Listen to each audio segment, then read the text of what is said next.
Well, shall we promenade?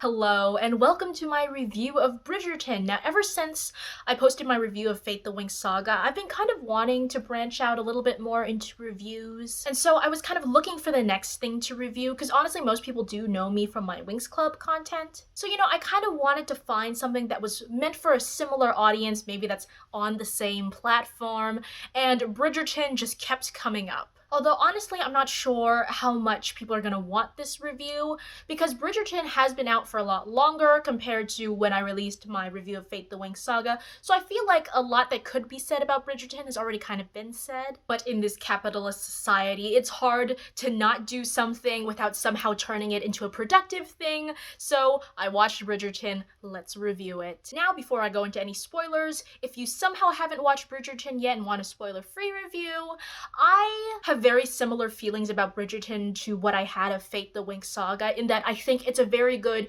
introductory show to its own genre, but would not be very surprising if you are familiar with the genre it is in. And I actually think that idea of kind of an introductory show makes more sense with Bridgerton than it does with Fate the Winx Saga. Jane Austen type melodrama surrounding English nobility is considered a very niche genre outside of the United Kingdom, with a few notable exceptions like the adaptations of Pride and Prejudice and Downton Abbey achieving worldwide success. So having a show that is both an introductory course to the genre while also in some ways innovating on the genre, or at least attempting to innovate, I will get to that in the spoiler section, but having an introductory show that might also appeal to a younger demographic makes sense for something like Bridgerton, because at least from an American perspective, people are a lot less likely to be familiar with English nobility melodrama compared to YA fantasy. So I would say if you're not familiar with this genre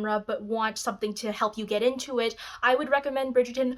Or if you are familiar with the genre, but if you want something a little more faster paced compared to the typical English nobility melodrama, then I would also recommend Bridgerton. But if you're familiar with the genre, you're familiar with the tropes of the genre, and you're looking for something new, I honestly wouldn't recommend the show. For me personally, I actually think I'm gonna have the unpopular opinion here, saying that I actually enjoyed the first half more than I enjoyed the second half. Well, the first half was definitely the more cliche-ridden half of the show, and I did enjoy some of the season finale twists or last-minute developments that set up the second season. Some of the character choices made in the second half of the first season kind of irked me the wrong way, and I will get into that. The story of Bridgerton mainly revolves around two families, the Bridgertons and the Featheringtons, and how they're affected by a mysterious scandal sheet writer known as Lady Whistledown.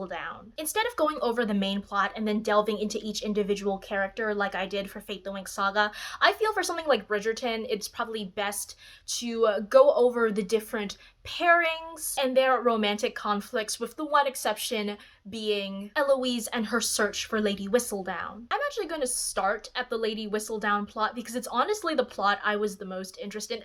Again, another unpopular opinion. Lady Whistledown infuses some more modern elements into the story, having a gossip girl slash A from Pretty Little Liars figure whose actions or parsing out of information are what drive a lot of the conflict or what motivate a lot of the characters to their actions. And having Lady Whistledown be voiced by Julie Andrews points to Lady Whistledown being a older matriarchal character, but no, it turns out it's Penelope. And here's the thing about reviewing a single season of a show, especially when it's the first season. When you have a story arc like this where the answer is revealed at the very last moment of the season, without any further explanation as to how Penelope has been able to pull this off or what her motivation is for being Lady Whistledown, it makes it kind of hard to judge the conclusion of this arc. Now, I like the fact that they gave Penelope something to do other than her love triangle with Marina, Thompson, and Colin, because even though as a character she was trying to affect the direction of that storyline, she really had no input on the outcome of it, at least not as Penelope. So moving on to kind of the main thrust of the show, the romance between Daphne Bridgerton, the eldest daughter of the Bridgerton family, and the Duke of Hastings. And for the first half of their season, I honestly liked their relationship. I think the actors do have chemistry together when they are allowed to act. Because I will say this, one of the big issues I had with the early half of season 1 is that, with one or two exceptions, the one I can mainly think of is the interaction between Daphne and the Queen in the first episode. All of the shots are really fast, and scenes are really just cut down to their most essential bits. That for the first few episodes, the actors barely have any time to emote or connect. I can understand the purpose of why the first couple of episodes are paced so fast. They're trying to get through kind of the more cliched setup of the show. But I think because of that, when the show actually does start to slow down in the second half of the first season, it's almost a little jarring how long the camera holds on one or two individual actors when we've become accustomed to such a fast pace from the first half. So one thing I did like about the second half of the first season is that because the cinematography, the pacing, the editing is slowing down, it means the actors of Daphne and the Duke of Hastings are allowed to actually act. But in terms of their actual romance, like I said, I liked the first half. I kind of liked their flirtation as they're trying to maintain this ruse for their own benefit,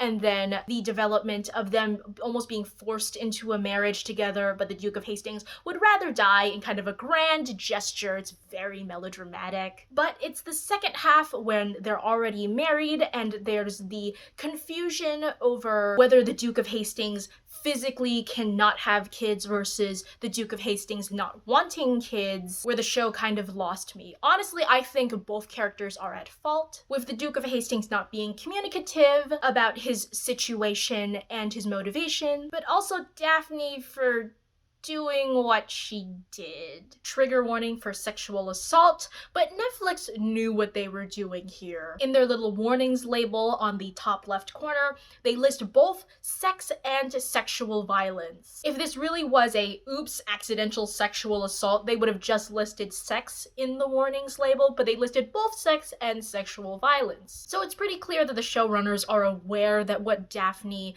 does to the Duke of Hastings is considered sexual assault, because nothing else in the show really even comes close to needing a warning like that. And I honestly feel like this is a really weird action for Daphne's character. Throughout the rest of the show, she is shown to prefer using her words, talking things out, and communicating with people as opposed to using action or violence. So when she finds out that the Duke has been lying to her about his ability to have children, it would make a lot more sense for her character to actually go to him and communicate with him about her feelings, as opposed to getting revenge by forcing him to finish inside of her. It's a very strange switch for a character who for the whole show has been shown to be one way, but for this one action is another way, and honestly puts a very weird dent in a character that I otherwise really like. And even though prior to her action the Duke was also in the wrong in this situation, after she does what she did, I would not blame the Duke for wanting to leave her. And I honestly don't like the resolution they have of being together again at the end of the season. Of course, this is probably not the end of their relationship drama, but I hate how the final episode of the season really frames it as him forgiving her because of their love for each other, because it almost seems like the Duke is being honeymooned back into this relationship with somebody who abused him. Okay, I got maybe a little heated there, but let's move on and talk about the love triangle between Marina Thompson, Colin Bridgerton, and Penelope Featherington. This love triangle I feel like was almost kind of held in suspension for the first half of the season. In the first part of the first season, Marina Thompson kind of has this creepy old dude as a fake love interest. This kind of also happens with Daphne as well, where she has a creepy fake love interest who is kind of used as a worse of two evils in comparison to the actual love interest. But Marina Thompson also has the added layer of developing her lost love interest who fathered the child that she's now carrying, and why he's mysteriously stopped responding to her letters. Now believing that Marina will have to care for this child herself, she then attempts to convince Colin Bridgerton to marry her and support the child. But of course, she doesn't tell Colin about her situation with an unborn child, guy who left her. She just believes that because Colin is a good man, that when he finds out she's lied to him, he'll take care of the child. On one hand, I get Marina's motivation for not telling him up front, but also I feel like the show was setting her up to fail. It almost makes me think that Marina Thompson was set up to simply be an obstacle for Penelope and her feelings to Colin Bridgerton, and also as a pawn for Lady Featherington. Marina's kind of set up to be the only person in the Featherington house who could easily secure a match. And so Lady Featherington wants Marina to be married off so she could benefit from the money that they would get. It's not quite as bad as Aisha from Fate the Winx Saga, in that Aisha was completely an accessory to another character's story, but the way Marina Thompson is treated throughout the course of the first season, she becomes less and less her own character and more an obstacle for other characters to overcome. And like I was saying earlier about Penelope, it's not that her character doesn't have motivation, it's not that her character doesn't take action. While her character is posed as a rival to Marina, Penelope never really affects the storyline in any way as Penelope. But as Lady Whistledown, she exposes Marina's secret of secretly carrying a child from another man. And on first viewing, I was like, of course, Marina's secret was gonna come out eventually, whether from Lady Whistledown or from Colin finding out himself. But on second viewing, now knowing that Lady Whistledown is Penelope, it shows a much more sinister side of her character, that she waited until this exact moment to reveal Marina's secret. Right at the exact moment where it could ruin her the most. Man, season 2 better give me some answers, because I need to know what the hell is going on with Penelope. Now moving on to some of the more minor relationships, you have Anthony, or the Viscount Bridgerton, and his relationship with Siena, an opera singer. This is definitely one of the side plots, so there's not as much to say, but I did like the conclusion of it. It's kind of like that hurt-comfort relationship, where Anthony first breaks up with Siena because he has a duty to his family, and then when he suddenly wants her back, she's like, I'm not giving you a second chance. Which is honestly what I feel should have happened between Daphne and the Duke of Hastings. The Duke of Hastings didn't owe Daphne a second chance. He could give her one, and that's what he ends up doing at the end of the season, but he doesn't owe her one. And then there's Benedict Bridgerton, the second son, who I haven't mentioned at all up to this point because he really doesn't do all that much. And his flirtation / friendship with Sir Henry Granville. I hate to keep making comparisons to Fate the Winx Saga, but I am going to because I figure that's how most people found me. But Benedict's storyline is very similar to Dane's. Both men kind of seem interested in this other man, but they never state outright their interest, and it's very weird how wishy-washy and how much they tiptoe around the idea that maybe they're interested in each other. The one big difference being that Sir Henry Granville is confirmed to be interested in men and has a relationship with another lord that he states outright in the show. I hope we see more of Benedict in season 2. His arc in season 1 just seems like a very long setup that really didn't end up going anywhere. One of the last things I think I should talk about is Violet Bridgerton, Daphne's mother, and her relationship with Daphne. Well, I don't think Daphne's mother had any bad intentions. Her setting up the expectation for Daphne of having a perfect love match definitely explains some of Daphne's hang-ups about her relationship with the Duke of Hastings. And I honestly think the scene where Daphne confronts her mother about how her mother wasn't completely truthful to her about how babies are made, I think that's a really interesting concept to explore in a historical drama like this. And while her mother had the best of intentions when raising her, she unintentionally failed in some ways and is now confronting that. I feel particularly in this kind of historical drama, parents are either definitively good or definitively evil, and I really like this interesting concept of Daphne's mother kind of falling somewhere in between, even though the exploration of that concept was really only isolated to one episode. Now, before I get to final thoughts, I have to mention the relationship between the Queen and the King. I know this was really more of just a setup for season 2 or maybe just a future storyline in general, but I really like the setup of the king kind of being in mental decline and the queen sort of taking care of things for him. I think that could lead to something really interesting in a future season. Now that I've talked about all the characters and all the relationships, I do have to talk about the few ways that Bridgerton tries to distinguish itself from other shows in the genre. I already talked about the incredibly fast pacing, particularly in the first few episodes, but I do have to mention the thing that the show was almost basically marketed upon. It's the bodice-ripping sex scenes. Maybe it's just because I'm dead inside from a year of quarantine, but I actually didn't find the sex scenes to be super special. They weren't bad. I actually did generally like them. I felt they were more realistic than most sex scenes we see on TV. They were very grounded, guttural, down to brass tacks without going like full HBO. And I think this is also partially down to marketing, kind of building up the sex scenes to be more than what they are. But yeah, I like them. Did I think they were phenomenal? No, but I enjoyed them. Now, one sort of really cheesy aspect of the modernization of the genre in Bridgerton is the pop songs as classical pieces, or rather classical renditions of pop songs, instrumental renditions of pop songs.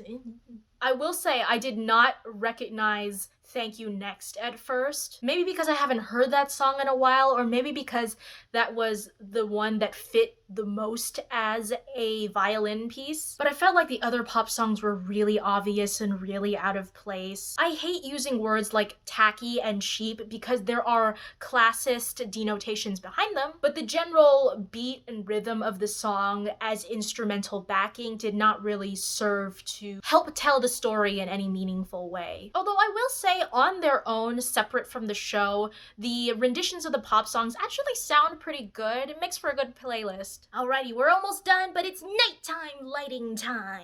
Now, of course, I do have to talk about the casting in Bridgerton. There is an in-universe reasoning as to why people of color are afforded titles of nobility, when in reality during that time period that generally was not the case. In terms of historical accuracy, generally I'm not really bothered by it. Historical accuracy was clearly not the show's goal to begin with. However, from a practical standpoint, there is something to be said about Bridgerton's casting that I really like. So for actors in the UK, historical dramas are what CSI and Law and Order are to American actors. It's how a lot of actors get their foot in the door, how they get some of their first credits, because in that country that genre is so widely and frequently produced. A famous example I think Americans would recognize was David Tennant was cast in a miniseries about Casanova, and that was sort of the impetus that got him cast as Doctor Who. But because of the nature of historical fiction as a genre and what countries and eras it tends to focus on, a lot of people of color are generally disincluded from the genre in the name of authenticity. And the idea of Bridgerton focusing on the Regency era, which is a popular era to pick from in historical fiction, but casting people of color in major roles of nobility, as an actor, I think that is a very good idea, because then people of color have a better chance of getting into this genre that is considered a way of getting your foot in the door. However, I do know that the diversity in Bridgerton is far from perfect. Like I mentioned earlier, the kind of wish-washy gay representation with Benedict Bridgerton, but also the colorism when it comes to the show's black characters. Now, I cannot comment on the black colorism in the same way I could comment on the whitewashing of Musa and Fate the Winx saga, but because I am kind of late to the game with the Bridgerton review, there are already a ton of videos about the subject. There is a video by a creator called Khadijah here on YouTube who did a really solid breakdown of all of the different topics of diversity and performative diversity, so I will link that down below. So yes, that was my review of Bridgerton. I know I did an outfit showcase at the end of my Fate the Winx saga review, but if you thought that outfit was low effort, this is pretty low effort. I knew I'd have to wear this dress with a light sweater because one, it's winter, and two, the straps on this dress never stay. Also, I know you couldn't see it for the whole video, but I am wearing like white stockings. I got these super cheap at like Hot Topic and I wore them to like a costume party I think once and never again. So luckily I am getting some use, I think like 3 years after I bought them. I look less like I'm getting ready for the London social season and more so I'm about to take Alice and the White Rabbit to tea. But yeah, let me know about your thoughts on Bridgerton down below. Have you seen Bridgerton? Are you looking forward to season 2? I actually kind of am. And until then, I will see you next time.